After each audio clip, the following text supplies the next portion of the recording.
Saya sudah bertahun-tahun berdoa kepada Allah Subhanahu wa taala, tapi tidak kunjung dikabulkan olehnya. Ungkapan semacam ini membuat seseorang berputus asa dari rahmat Allah Subhanahu wa taala, menjadikannya terus mengeluh dan berprasangka buruk kepada Allah Subhanahu wa taala, yang pada akhirnya ia tidak lagi berdoa kepada Allah Subhanahu wa taala. Setidaknya ada beberapa perkara penting yang harus kita fahami dengan baik.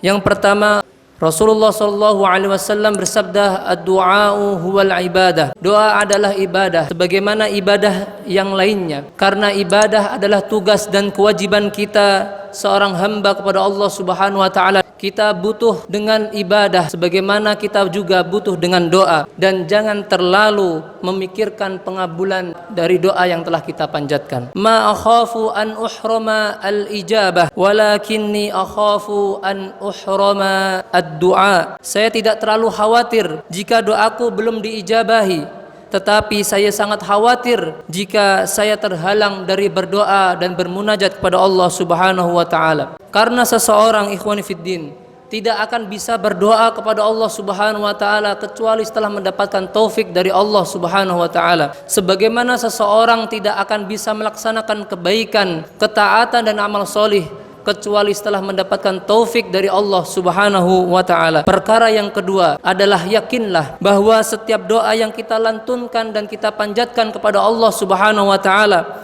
pasti akan dikabulkan olehnya. Akan tetapi pengabulan dari setiap doa yang kita lantunkan ada beberapa bentuk.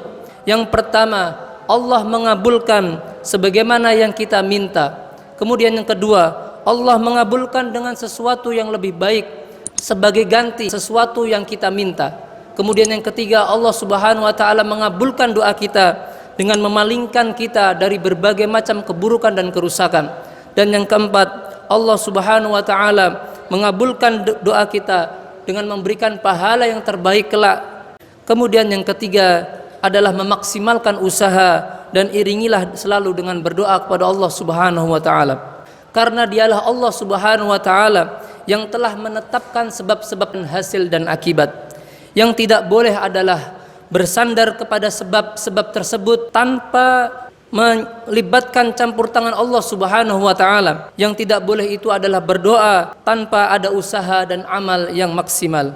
Dan perkara yang terakhir, yang keempat adalah perhatikan adab-adab syarat-syarat terkabulnya sebuah doa.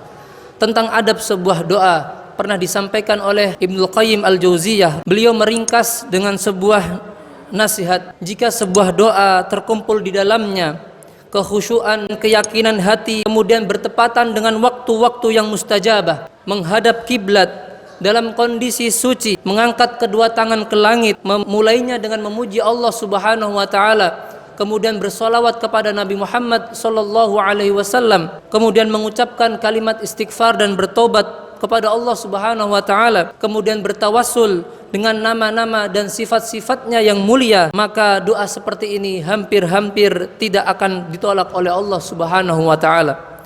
Tentang syarat terkabulnya sebuah doa adalah yang pertama ikhlas, kemudian ittiba'ur rasul, kemudian menjauhi dosa, bersegera dalam ketaatan kepada Allah Subhanahu wa taala, dan menghindari makan syubhat maupun haram. Di dalam berdoa kepada Allah Subhanahu wa taala seperti doanya seseorang yang tenggelam, benar-benar berharap kepada Allah Subhanahu wa taala agar Allah menyelamatkannya, terlebih di masa dan saat-saat seperti ini. Maka sebagaimana kita mengetuk pintu, ketika pintu tersebut kita ketuk terus, maka akan segera dibukakanlah pintu tersebut.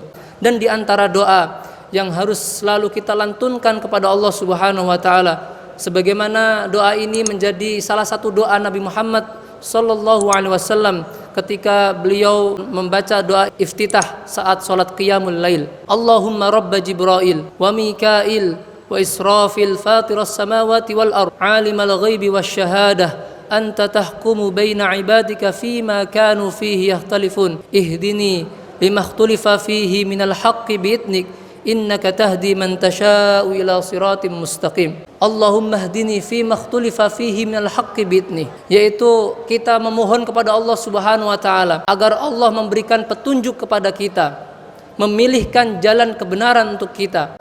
karena sesungguhnya Engkau wahai Allah Subhanahu wa taala memberikan petunjuk kepada siapapun di antara hamba-Mu yang Engkau kehendaki kepada jalan yang lurus.